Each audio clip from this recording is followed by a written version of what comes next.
আল্লাহর নবী বলছে, আমার উম্মত জাহান্নামটা আমি যেমন দেখছি, যদি তোমাদেরকে বলতাম আর বুঝাইতাম তো তোমরা আর জীবনে কোনোদিন হাসতা না, জীবনে আর কোনোদিন স্ত্রীর সাথে রাত্র কাটাইতা, জীবনে কোনোদিন জনপদে থাকতা না, বরং জঙ্গলে আর পাহাড়ে গিয়ে আশ্রয় নিতা, আর 24 ঘন্টা শুধু কান্তা জাহান্নামের ভয়ে।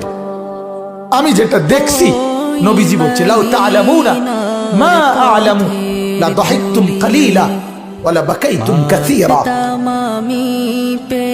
আজ আপনারা, আল্লাহর নবী এটা পর্যন্ত হাদিসে বলছে, হাদিসের মধ্যে মিশকাতে কথা আছে, কোন মানুষের লাশ যখন লাশের খাটিয়ায় করে নাফরমান ওই লোকের লাশ যখন কবরস্থানের দিকে নিয়ে যায়, আল্লাহর নবী বলছে এই পরিমাণ চিৎকার করে ওই নাফরমান, যদি কেউ পৃথিবীর কোন মানুষ জীবিত এই চিৎকার শুনতো, আল্লাহর নবী বলেন, তাহলে পৃথিবীর কোন মানুষ আর কারো লাশ কবরস্থানে নিয়ে যাইতো না, দাফন করতো না, আর খাটের মধ্যে কান্দে লইতো না, বরং ভাবতো এমন চিৎকার শোনা সম্ভব না।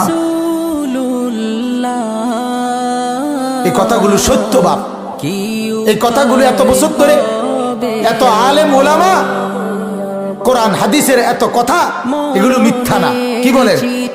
এগুলো গল্প, এগুলো গল্প বলেন।